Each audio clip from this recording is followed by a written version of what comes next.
Walls, guns, oh my. Two very emotional topics today involve guns and walls, gun control and a border wall. Well, one of my things I want to talk about though is we're not really talking about the actual problems they are supposed to solve. Now people make a case that walls can work, walls don't work. People say gun control works, doesn't work. I can point to examples where gun control has worked, such as in Australia, and I've worked with problems where it hasn't worked. And what do we mean by working? First off, working simply means reducing. There's no solution, gun control, walls, what have you, that's going to completely eliminate the problem. But how effective are these policies in preventing the problem? Well, let's look at a few things. The border wall. Now, the main things people talk about, they talk about drugs, human trafficking, terrorism, illegal immigration. Let's talk about all of those in some detail. Illegal immigration. First off, the vast majority of illegal immigrants, they fly into the country legally and overstay their visas. So unless the wall goes to the stratosphere, you're not really solving the problem of illegal immigration. As far as people coming across the border, we are at net lows, record lows, and this has been since the financial crisis. So again, is the most efficient way to do this by spending all this money on a wall, not to mention the maintenance cost of a wall?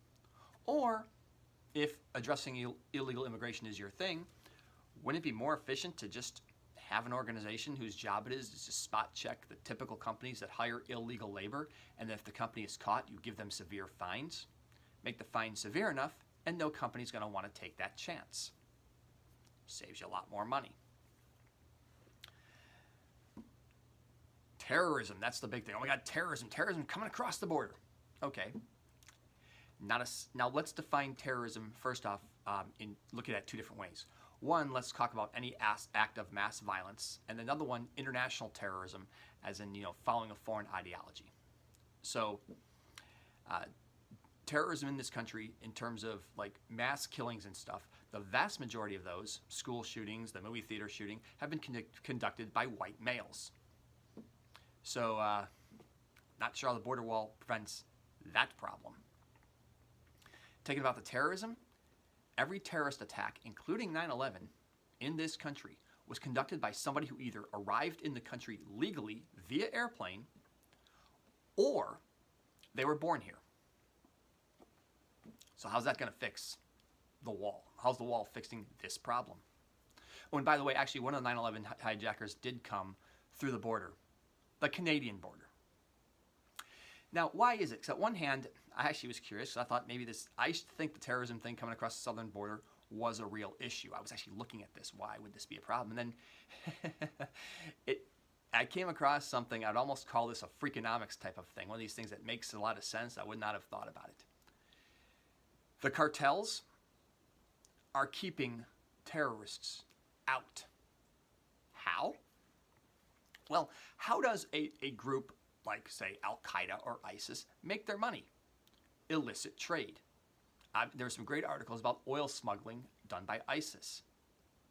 In Afghanistan, the Taliban has been making money off the poppy trade. So guess what?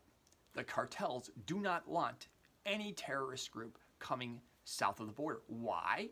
Because for them to set up shop and set up the networks to move people across, they're going to have to rely on the same networks of people and that kind of thing, and they're going to get involved in the same racketeering operations. In other words, the cartels fear that these guys would be competition. And if you know anything about cartels and mob and all that kind of thing, nobody wants competition. So they're not letting Al-Qaeda in. So there's that. Oh, which brings us to drugs. Drugs. So the wall's going to magically keep drugs out of the country. First off, nothing is keeping drugs out. The demand is so high and the markup is so high. If you want to solve drugs, okay, well, how about this? How about we legalize it? Legalize and demonize, as I call it. Smoking has shown us the way. Smoking is legal and smoking continues to drop. So there you go. There's that problem. You've solved that. Human trafficking, again, well, a lot of that involves prostitution.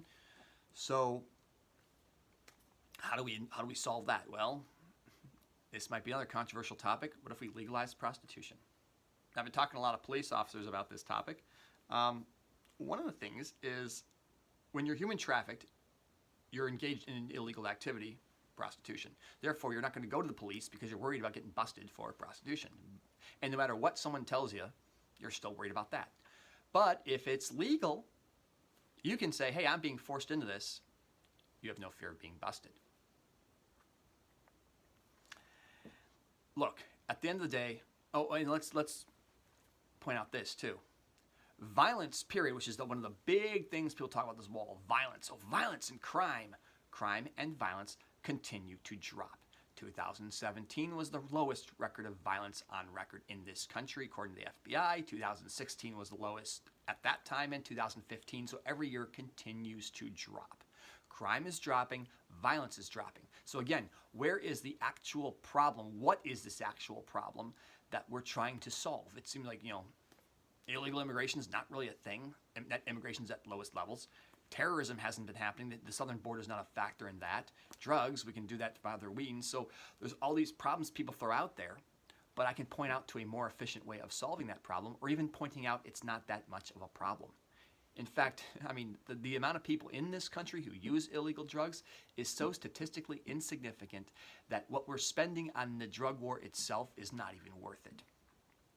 By the way, one of the reasons people are coming across the border in certain waves is because of our drug wars. Our drug wars spark drug gang wars. They spark wars with the country's military against the cartels, and people are fleeing that violence and coming here. So, again, if people want to build a wall, fine. That's what people want to vote for. Let's at least have some discussion about the problem. And by the way, if we just build a wall and say, yay, us, which is, I've seen this happen in government all the time, we're not going to do anything else. We're not going to get around the comprehensive immigration reform, because without an actual policy, the wall is useless. It's like going to Afghanistan. Without an actual policy, without deciding what does victory look like, there's nothing our troops can do in Afghanistan unless we know what does success look like. So I had something profound I was going to add before the tripod dropped, but I guess it wasn't that profound. Oh yeah. What I do like is now taking guns. Again, no measure is going to reduce or eliminate gun violence. First off, gun violence, like the wall, where's the real crime here? Gun deaths are at record lows. So we're more aware of things now thanks to the news. So where's the real problem we're trying to address? And we come up with expensive solutions. And what's really interesting is how gun people and wall people, so a lot of people who are pro-gun are pro-wall. And so I love how they reverse the argument when it suits the topics they like. So for instance, when someone says gun control, a gun advocate will say, well, it's not going to work, it's going to push the problem underground, yada, yada, yada, it's not effective. But then they completely reverse themselves when talking about the wall, despite all the evidence by a lot of smart people saying that the wall is not really going to help. Likewise, the other side does the same thing. They say, we say gun control, it's going to solve the problem. But then when they come to the wall, this wall doesn't work. In fact, I could take this argument. It's not going to work. It's not effective. It costs too much. That's what gun control people say about, or this is what Second Amendment people say about guns. This is what liberals say about walls. Yet, without me telling you that, it's really the same argument they use for the respective thing. The same pro-gun person is saying the wall is needed, and the same wall doesn't work liberal is saying, gun control is going to work. Neither of these things are going to really work. They can maybe do some reduction, they can put some help into it, but simply to reduce problems that are not really problems, is it worth it? You tell me. Comment below. Tell me if building a big expensive wall or eliminating a bunch of guns to solve problems that aren't really problems is worth it to you. If it is, hey, fine, vote that way. That's cool. But I'm just curious where the discussion goes. Thanks.